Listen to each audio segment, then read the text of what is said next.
আজকে আমার মেয়েকে দুপুরের খাবার হিসেবে দিয়েছিলাম চিকেন সাগুদানার স্যুপ। আজকে এটা কিভাবে আমি তৈরি করছি আপনাদের সেটাই দেখাবো, চলুন দেখে নেওয়া যাক। তার জন্য আমি এখানে নিয়েছি সাগুদানা, কিছুটা গোল স্লাইস করে কেটে নিয়েছি এবং 1 পিস আলু। আমি আপনাদের আগেই বলে দিচ্ছি, অনেক বাচ্চারাই আছে সবজি খেতে চায় না, সাগুদানা সুজি এগুলো পছন্দ করে। সাগুদানা বাচ্চারা খেতে খুবই পছন্দ করে। আপনারা চাইলে সাগুদানার সাথে এভাবে কিছু সবজি অ্যাড করে বাচ্চাদের খাওয়াতে পারেন, এটি খুবই পুষ্টি। এখন আমি যেটা করব, কেটে রাখা আলু এবং স্লাইস করে রাখা গোছগুলো একসাথে সিদ্ধ করতে দিয়ে দেব। ঢাকনা দিয়ে এখন ঢেকে দেব। দেখতে দেখতে এখন আমার এখানে আলুটা এবং গোছটা সিদ্ধ করা হয়ে গেছে। এখন এগুলোকে আমি নামিয়ে নেব।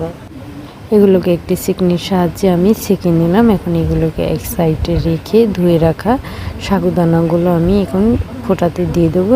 সাগুদানাটা হতে হতে আমি এখানে সিদ্ধ করা যে আলুটা এবং গোশটা রেখেছি সেগুলোকে এখন ম্যাশ করে নিব।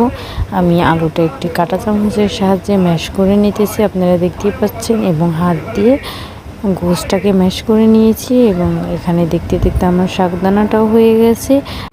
এখন এর সাথে আমি সেই ম্যাশ করে রাখা গোশ এবং আলুটা আমি এর সাথে ভালোভাবে সাগুদানার সাথে মিশিয়ে নিব। আপনারা দেখতেই পাচ্ছেন আমি দুটোটাই এর সাথে মিশিয়ে দিচ্ছি এবং এইটি এখন চামচের সাহায্যে আমি সাগুদানার সাথে পুরো সুন্দরভাবে মিশিয়ে নিব। আমার মিশানো হয়ে গেছে, দেখতে পাচ্ছেন এটা কত সুন্দর হয়েছে দেখতে, এবং পুরো রেস্টুরেন্টের মতো যেমন সাগুদানার স্যুপ ব্যবহার করা হয় ঠিক তেমনই হয়েছে। এটি আমার বাচ্চা খেতে খুবই পছন্দ করে। আশা করি আপনাদের বাচ্চারাও খেতে এটি খুবই পছন্দ করবে। আপনার বাচ্চার দুপুরের নাস্তা হিসেবে এটি ব্যবহার করতে পারেন। এটি খুবই পুষ্টিকর, এটি বাচ্চাদের জন্য খুবই উপকার।